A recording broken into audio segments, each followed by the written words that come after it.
Hello, welcome to another lesson of our Flutter course. Today, we'll cover a very important topic: how to work with the expanded and flexible widgets. These are crucial elements for building responsive user interfaces in Flutter. At first glance, they may seem complex, but trust me, once you understand them, creating complex interfaces will become significantly easier. Let's start with the basics. What are expanded and flexible?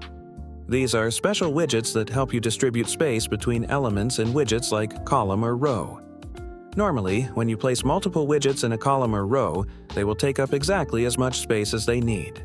For example, let's say we have a column with 3 containers of fixed height. We can see that they only take up as much space as they require. But what if I want one of these containers to fill all the remaining space? This is where expanded comes in. It automatically forces a widget to take up all the available space left after other widgets have taken their place.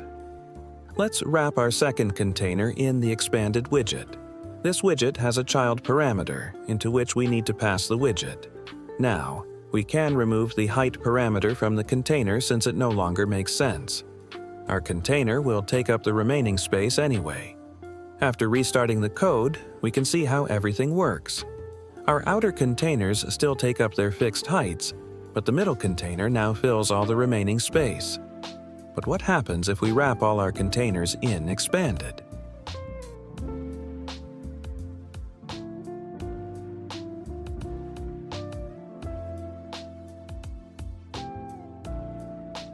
This will make them equally share all the space available to the column. As a result, each container will have the same height, which will be 1/3 of the total space. Now, what if we add a 4th container with a fixed height? Because of this, our last container will have a fixed height, while the other 3 containers wrapped in expanded, as in the previous example, will divide the remaining space among themselves. Now, let's talk about the flex parameter. This is a key parameter that allows you to specify exactly how the free space is distributed among the elements wrapped in expanded. The flex parameter determines the proportion of free space an element will get in relation to the other elements in the same column or row. For example, if we have 3 elements inside a column wrapped in expanded, and one of them has a flex of 1, the second has a flex of 2, and the third container has a flex of 3, this means the second element will get twice as much free space as the first, and the third element will get 3 times as much space as the first. This works like regular proportions.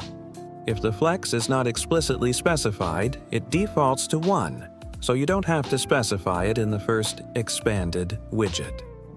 Now, let's talk about the flexible widget. It also helps manage space, but its behavior is more flexible than expanded. Flexible allows you to set proportions for elements but doesn't force them to occupy all the free space. Let's wrap all our elements in flexible instead of expanded and remove the height from all of them.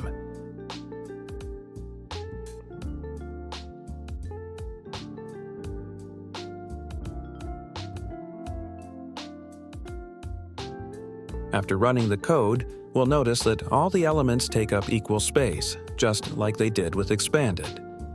But the difference is that if, for example, we specify a height for one of the containers and restart the code, we'll see the following.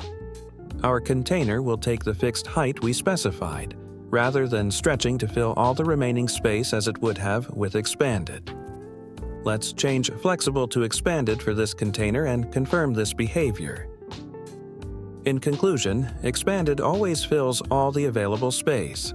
Flexible, on the other hand, doesn't force the element to fill all the space. It allows the element to take up space proportionally, depending on its content or other settings. That's it. Today, we thoroughly covered how the expanded and flexible widgets work in Flutter, how they distribute space between elements, and how to use them correctly. Now, you'll be able to apply this knowledge easily in your projects, creating adaptive and efficient user interfaces. If you have any questions, feel free to ask them in the comments. Subscribe to the channel so you don't miss new lessons, and give a thumbs up if you enjoyed the video.